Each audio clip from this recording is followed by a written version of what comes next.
Bismillahirrahmanirrahim. Assalamualaikum warahmatullahi wabarakatuh. Waalaikumsalam warahmatullahi wabarakatuh.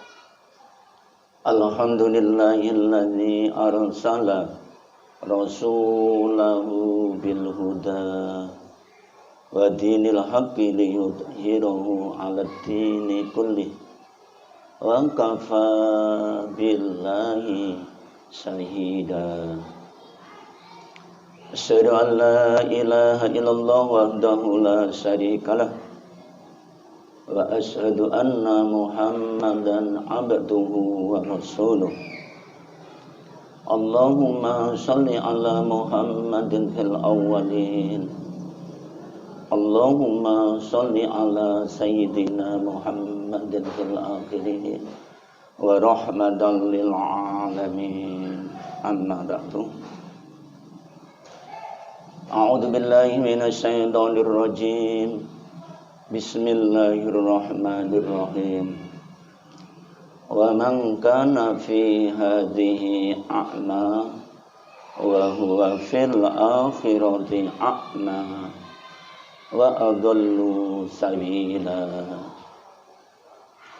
Yang saya muliakan beliau Bapak Sunaryo selaku Ketua Masjid Darul Mukminin. Yang saya muliakan beliau Bapak Haji Suyonoto selaku guru TPQ di Masjid Darul Mukminin. Bapak Haji Wahono selaku Imam Masjid Darul Mukminin, Bapak Humas, Bapak Sekretaris dan jamaah Masjid Darul Mukminin, ibu-ibu yang dirahmati Allah Subhanahu wa taala. Puji syukur kehadirat Allah Subhanahu wa taala dalam kalimatnya Allah yang berbunyi Alhamdulillahirabbil alamin. Segala puji bagi Allah Tuhan seru sekalian alam. Segala puji hanya miliknya dan hanya kepadanya.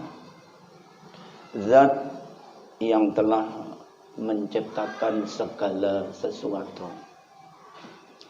Kita bisa mengenal zat Allah Subhanahu wa taala tentunya ketika zat itu dia berfirman dengan kalimatnya, kun jadilah, fayakun maka jadilah. Maka proses inilah awal daripada pengenalan zat yang qadim, yang asalnya belum ada namanya, sekarang sudah ada namanya. Siapa yang ngasih nama ketika dia kun, maka yang terjadi itu adalah nurnya itu. Cahaya yang terpuji. Karena dia belum ada namanya, zatnya, maka dia ucapkan La ilaha illallah. Tiada Tuhan selain Allah. Maka sudah ada nama Allah, sudah mulai dikenal. Kemudian zatnya mengucapkan Muhammadur Rasulullah. Engkau Muhammad adalah utusan Allah. Sekarang isinya kalimat tauhid ini. La ilaha illallah itulah ucapan nur. Kemudian Muhammadur Rasulullah ucapan zat. Sehingga saling memberi nama. Setelah menjadi sudah ada nama Allah dan nama Muhammad sebagai utusan Allah, itulah kalimat tauhid. Dengan kalimat tersebut segala sesuatu diciptakan, dengan kalimat tersebut segala sesuatu dihidupkan, dengan kalimat tersebut segala sesuatu dimatikan, dengan kalimat tersebut segala sesuatu bangkitkan. Jadi kalimat tauhid dibanding langit, bumi, surga, sak isinya dibanding itu tidak akan berimbang. Maka inilah orang yang bertauhid, orang yang punya kalimat tauhid, hisni, dia akan selamat di mana dia berada. Karena sudah membawa kalimat tauhid. Sehingga dirinya sudah bersama Allah, bersama Rasulullah. Nah, Bapak Ibu yang dirahmati Allah Subhanahu wa taala. Jadi ngaji ilmu tauhid ini memang harus dimantapkan. Siapa saja yang sudah tauhidnya mantap, lahir batin dia akan berbahagia, akan terlindungi oleh Allah Subhanahu wa taala. Salawat dan salam semoga tercurahkan kepada baginda Nabiullah Nabi besar Muhammad sallallahu alaihi wasallam yang diutus oleh Allah untuk rahmat seluruh alam. Laulaka lamma khalaqatul afla. Jika bukan karena beliau,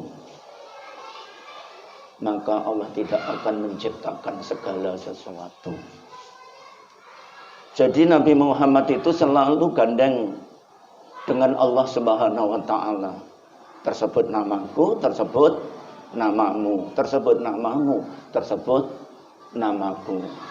Inilah kebahagiaan orang yang mempunyai akidah yang sangat mantap. Kalau di dalam salatnya, inna sholati, sesungguhnya salatku, dengan siapa kamu salat? Wa nusuki, ibadahmu dengan siapa? Ibadah apa? Tidak ada orang beriman, orang muslim, gerak-geriknya tidak dicatat. Wa mahyaya, hidupmu, berarti kita dihidupkan. Tidak ada sedetik pun Allah meninggalkan diri kita. Dengan proses, yaitu dengan nurnya, dengan Nabi Muhammad SAW. Itulah yang bisa menghadap Allah. Jadi diri kita itu bisa menghadap Allah, bisa sampai kepada Allah, harus melalui nurnya Nabi Muhammad. Inilah yang harus dikenal. Jangan sampai sebelum mati orang tidak kenal ini. Jadi siasa inilah pentingnya mencari ilmu. 1 jam atau 10 menit lebih utama daripada ibadah 70.000 tahun. Wa mati, dan matiku pun bersamanya. Jadi jangan nunggu mati dulu mengenal Allah Subhanahu wa taala. Syafaatnya jangan nunggu ketika kita meninggal dulu, besok, nanti, sekarang ini. Jadi kita ada di tempat ini sudah tercatat di Lauhul Mahfuz. Sudah tercatat ini, Pak Ketua Takmir duduk di sini, beliau Pak Haji duduk di situ, saya di sini. Tercatat. Tidak ada yang tidak tercatat, tidak ada kehendak Allah. Inilah namanya tauhid. Jadi kalau mengenal tauhid, ya mengenal kalimat la ilaha illallah Muhammadur Rasulullah. La ilaha illallah. Itu isinya hadis. Muhammadur Rasulullah, itulah firman. Jadi firman dan hadis, kalau ini tidak dikenal, pasti terjungkir, terbalik Bapak Ibu. Jadi ketika la ilaha illallah, itulah hadis, namanya hadis qudsi. Nah inilah yang ditinggal oleh Rasulullah SAW, Al-Quran dan Al-Hadis. Bapak Ibu yang dirahmati Allah Subhanahu wa taala, sore hari ini, sore yang keberapa? Puasa yang keberapa? Lihat tadi. 15 ya. Saya membawakan judul. Kami membawa judul begini ya. Memohon ya Allah, sudah muncul. Sehari-hari Bapak Ibu, saya membawakan judul tentang azan dan iqamah. Azan yaitu panggilan waktu atau masuk waktu-waktu sholat 5 waktu. Yang kemarin kita sudah sampaikan, subuh cahayanya siapa? Jibril. Kemudian duhur cahayanya Israfil. Asar Mikail. Maghrib Israel. Isya Nur Muhammad. Lah malaikat setiap hari bersama kita, masa kita dicabut lagi. Nah, azan bukan hanya untuk waktu sholat saja. Nanti ada waktu-waktu tertentu, misalnya ada hujan deras, petir, bacakanlah azan. Ada rampok, ada bacakan azan. Nah, azan ini mengapa kok 2 kali? Biar tahu isinya Bapak Ibu. Allahu Akbar, Allahu Akbar. Kan 2 kali toh? Allahu Akbar, Allahu Akbar. Bapak Ibu itu dengar. Itu yang dengar itu rohani dan jasmani. Rohaninya dengar. Iya waktu zuhur, waktu asar, maghrib, subuh dan isya. Tapi ketika diproses, rohani sudah ngomong kepada jasmani. Jasmani, itu sudah masuk waktu subuh. Si jasmani masih ngantuk. Sudah masih ngantuk, saya masih di bengkel-bengkel, masih. Itu sudah berkelahi dengan dirinya sendiri. Maka adzan itu 2 kali rohani jasmani. Oh, masih berkelahi. Ada yang asyhadu an la ilaha illallah sampai 2 kali. Dia sudah berproses. Dia cepat bersegera mandi karena dipanggil oleh Allah. Ada yang cepat ketika sudah azan, sebelum azan dia sudah datang menyambut cahaya para malaikat, para waktu tadi. Asyhadu anna Muhammadar Rasulullah semakin gencar. Nah, kalau sudah sampai hayya 'alas shalah, jawabannya tadi sama. Hayya 'alas shalah, marilah salat. Apa jawabnya Bapak Ibu? La haula wala quwata illa billah. Nah, inilah biar nyambung dengan diri kita. La haula, kita tidak kuat, salat itu tidak kuat kalau tidak dijalankan Bapak Ibu. Rasulullah itu dimi'rajkan, itu diperjalankan. Selama kita ini salat ini masih merasa aku, nanti asarnya tidak kena. Terus hayya 'alal falah, apa jawabnya Bapak Ibu? La haula wala quwata. Marilah mencapai kemenangan, mengalahkan hawa nafsu. Asyaiton itu bukan di mana-mana, di sini diri kita sendiri ya. Syahwat itu. Kalau ini sudah dikenal Bapak Ibu, lihat sudah tidak ada yang gaib. Terus Allahu Akbar, Allahu Akbar, la ilaha illallah Muhammadur Rasulullah. Kemudian doa. Nah, inilah yang disebutkan di dalam Al-Quran Bapak Ibu. Summum bukmun umyung fahum la yaqilun. Summum bukmun umyung fahum la yubsirun. Summum bukmun umyung fahum la yasma'un. Summum bukmun umyung fahum la yatakallamun. Dia buta semuanya. Ayo coba ini. Maka kita dulu ada waktu kecil di SD itu diceritakan orang yang dengar azan tidak mau menjawab ya, sama telinga ini didor sama timah yang mendidih. Saking apa? Saking nggak mau mendengarkan, matanya ditutup, mulutnya ditutup, telinganya ditutup. Itu tamsilannya. Jadi kalau orang sudah keras itu, ya Allah, batu saja itu kena air itu masih jebol, masih bisa lubang. Tapi kalau hati yang keras, ini Bapak Ibu, maka itu azan. Sudah azan, iqamah.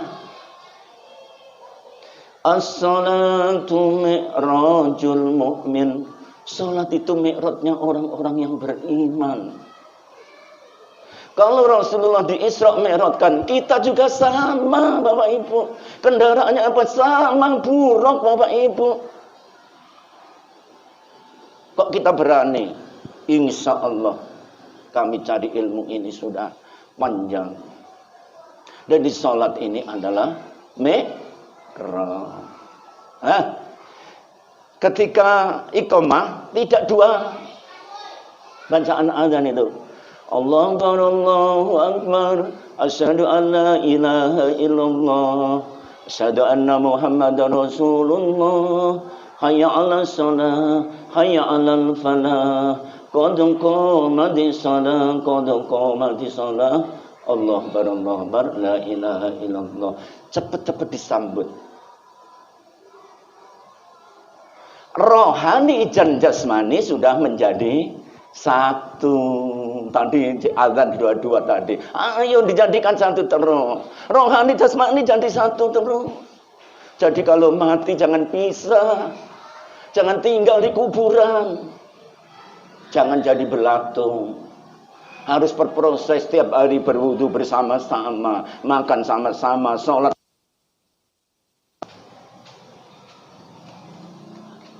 Maka sesudah la ilaha illallah langsung ikuti di belakang.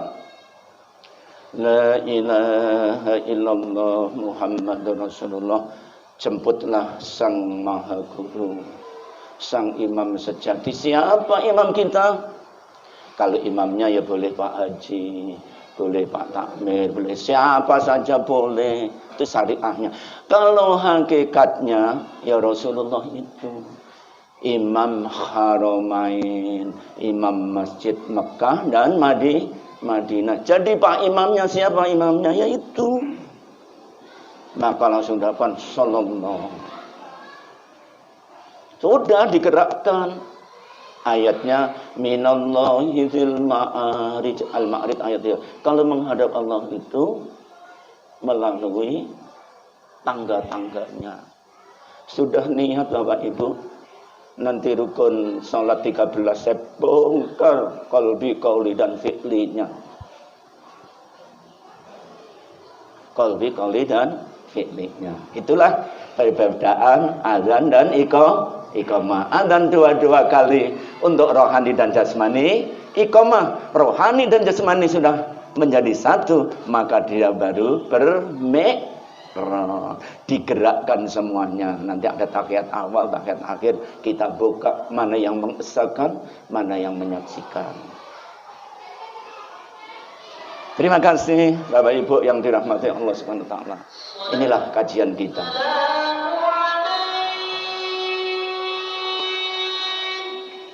Quran yang tertulis dengan yang didiri sama.